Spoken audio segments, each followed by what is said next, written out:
نحمدہ ونصلی علی رسولہ الکریم اما بعد۔ رجب کے اس مہینے بابرکت مہینے میں ایسا بہترین اور آسان عمل جس کو کرنے کے لیے نہ وضو کی ضرورت، نہ مصلی بچھانے کی ضرورت، نہ صبح تہجد میں اٹھنے کی قید، نہ قرآن کھولنے کا مسئلہ، اس کے اندر کوئی بھی ایسی قید نہیں۔ ہر بندہ، ہر امیر، ہر غریب، چھوٹا بڑا آسانی سے کر سکتا ہے۔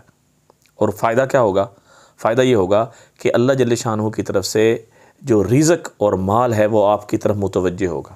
یعنی گویا کہ 15 شعبان کو کہ جب فرشتوں کے اللہ جل شانہ سپردگی کرتے ہیں رزق کے معاملات، سارے کے سارے معاملات، ان معاملات کے اندر رزق کے انبار اور مال اور سہولتیں آپ کی طرف لکھوانے والا عمل ہر بندہ کر سکتا ہے۔ کرنا کیا ہے؟ دیکھیں، اللہ کی صفت ہے، اللہ سخی ہیں اور سخاوت کو پسند کرتے ہیں۔ اور سخی کیا کرتا ہے؟ دیتا ہے۔ دیکھیں، زکوٰۃ دینے والا، عشر دینے والا سخی نہیں ہے، وہ اللہ کا حکم رہا ہے۔ زکوٰۃ دینے کے بعد، عشر دینے کے بعد، واجبی صدقہ دینے کے بعد اس کے علاوہ جو دے گا نا تو وہ سخاوت کے اندر شامل ہوگا۔ زکوٰۃ دینے والا سخی نہیں، عشر دینے والا سخی نہیں، واجبی صدقہ دینے والا سخی نہیں ہے۔ اور اس مہینے میں صدقہ کرنے کو میں نے کیوں ہائی لائٹ کیا؟ سنیں، حدیث میں آتا ہے کہ الرجب شہر اللہ، رجب اللہ کا مہینہ ہے، اور وشعبان شہری، اور جو شعبان کا مہینہ ہے یہ میرا مہینہ ہے، اللہ کے نبی فرما رہے ہیں۔ اور رمضان شہر امتی، جو رمضان ہے یہ میری امت کا مہینہ ہے۔ جب رجب اللہ کا مہینہ ہوا اور اللہ کی صفت ہے دینے کی، جب ہم بھی اس مہینے میں دیں گے تو اللہ پاک بڑھا چڑھا کر واپس کریں گے، بڑھا چڑھا کے واپس کریں گے۔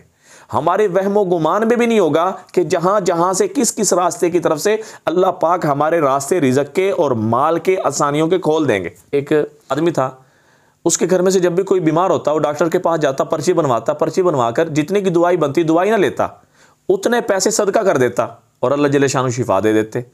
فرمایا صدقے سے اللہ بیماریوں سے بچاتے ہیں، آنے والی پریشانیاں مصیبتوں سے اللہ جل شانہ بچاتے ہیں۔ دوسرا مہینہ کی شعبان، یہ اللہ کے نبی کا مہینہ ہے، تو اللہ کے نبی پر شعبان کے مہینے میں زیادہ سے زیادہ درود و سلام پڑھنا، اور اس کی برکت سے انشاءاللہ تعالی اللہ جل شانہ حضور صلی اللہ علیہ وسلم کی زیارت نصیب فرمائیں گے۔ اور رمضان یہ میری امت کا مہینہ ہے، گویا کہ امت، میں اور آپ رمضان المبارک میں جب روزے رکھیں گے اس کی برکت سے بھی انشاءاللہ تعالی اللہ پاک ہمارے لیے دنیا اور آخرت کی آسانیاں پیدا فرمائیں گے۔ تو لہٰذا دینے کو فرمایا، لینے والا ہاتھ سے بہتر ہے دینے والا، دینے والا اوپر رہتا ہے، اور جو دیتا ہے، جو چیز آپ دیں گے، محبت دیں گے، محبت ملے گی۔ اور علم تقسیم کریں گے، اللہ پاک علم سے نوازے گا۔ مال تقسیم کریں گے، اللہ جل شانہ مال آپ کی طرف متوجہ کر دے گا۔